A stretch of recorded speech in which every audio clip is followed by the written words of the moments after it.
എനിക്ക് ചെറുപ്പം തൊട്ടേ ഡോക്ടർ ആവണമെന്ന് ഭയങ്കര വലിയൊരു ആഗ്രഹമായിരുന്നു. അപ്പം എൻ്റെ അച്ഛൻ്റെയും വലിയൊരു ആഗ്രഹമായിരുന്നു എന്നെ ഒരു വലിയ ഡോക്ടറാക്കി കാണണമെന്ന്. അപ്പം ഞാൻ +2 പാസ്സായത് 2020 അപ്പോൾ 2020 കഴിഞ്ഞിട്ട് ഞാൻ ഒരു പ്രാവശ്യം നീറ്റ് എഴുതി നോക്കി. നിങ്ങൾക്ക് എല്ലാവർക്കും അറിയാമല്ലോ ഈ എക്സാമിൻ്റെ കാര്യം. എത്രയാ 10-17 ലക്ഷം 18 ലക്ഷം പിള്ളേർ എഴുതുന്നതിൽ ആ കൂടെ കുറച്ച് പേർക്ക് മാത്രം കിട്ടുന്ന ഒരു സൗഭാഗ്യമാണ് ഒരു ഡോക്ടറാവാന്ന് പറഞ്ഞാൽ, അല്ലേ? അപ്പം അത്ര പെട്ടെന്നൊന്നും കിട്ടത്തില്ല. അപ്പോൾ ഞാൻ ആദ്യം എഴുതിയപ്പം എനിക്ക് കിട്ടിയില്ല. പിന്നെ ഭയങ്കര വിഷമമൊക്കെ ആയിരുന്നു. അപ്പം നിങ്ങൾക്ക് ഞാൻ അന്ന് ഏത് സിറ്റുവേഷനിലായിരുന്നെന്ന് എനിക്ക് എങ്ങനെയാണ് പറഞ്ഞറിയിക്കേണ്ടതെന്ന് എനിക്കറിയത്തില്ല. ഭയങ്കര വിഷമമായിരുന്നു.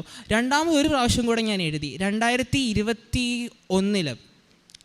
ആ സമയവും എനിക്ക് വലിയ പ്രോഗ്രസ് ഒന്നും ഇല്ലായിരുന്നു, കിട്ടിയില്ല, സ്വാഭാവികമായിട്ടും കിട്ടിയില്ല. പക്ഷേ മൂന്നാമത്തെ പ്രാവശ്യം എനിക്ക് ഭയങ്കര ഡിപ്രഷനും ഭയങ്കര വിഷമമായിരുന്നു. ഇപ്രാവശ്യം ഞാൻ എന്തായാലും എഴുതിയെടുക്കും എന്നെനിക്കൊരു വിശ്വാസം ഉണ്ടായിരുന്നു. അങ്ങനെ ഇരിക്കുകയാണ് എൻ്റെ വല്യമ്മച്ചിയൊക്കെ എൻ്റെ അടുത്ത് പറഞ്ഞത്, അക്കു കമോ, എന്താ പറയുക, ഇവിടെ കൃപാസനം എന്ന് പറഞ്ഞൊരു സ്ഥലമുണ്ട്, അവിടെ പോയി ഉടമ്പടി എടുത്ത് പ്രാർത്ഥിച്ച് നടക്കാത്തതായിട്ട് ഒന്നുമില്ല, വാ നമുക്ക് പോയിട്ട് പ്രാർത്ഥിക്കാമെന്ന് പറഞ്ഞു. അപ്പോൾ എൻ്റെ വല്യമ്മച്ചി വഴിയാണ് ഞാൻ കൃപാസനത്തെ പറ്റി അറിയുന്നതും അങ്ങനെയൊക്കെ കൃപാസനത്തെ പറ്റി കൂടുതൽ കാര്യങ്ങൾ മനസ്സിലാക്കുന്നതും. അപ്പം ഒരു ദിവസം നവംബർ മാസം 2021 ഞാൻ ഇവിടെ വരുന്നത്. ഇവിടെ വന്നു നിന്ന് ഞാൻ ഭയങ്കരമായിട്ട് പ്രാർത്ഥിച്ചു. ഇവിടെ ആ കൗണ്ടറിലാണ് ഞാൻ എന്താ പറയുക എൻ്റെ കൂപ്പൺ ഇട്ടത്.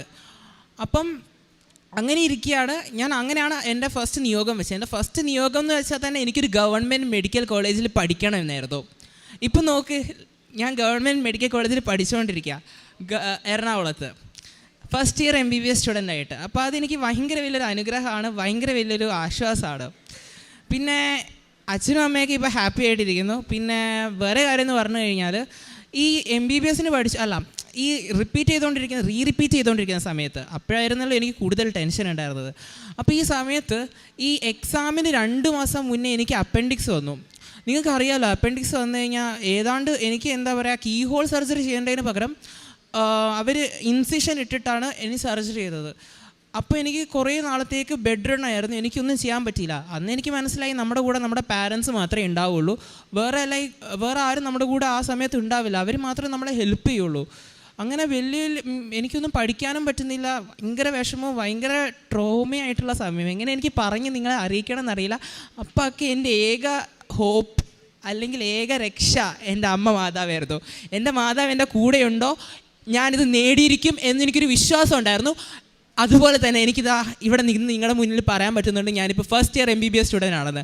എൻ്റെ ദൈവം എൻ്റെ കൂടെയുണ്ടോ, അത് മതി എനിക്ക്.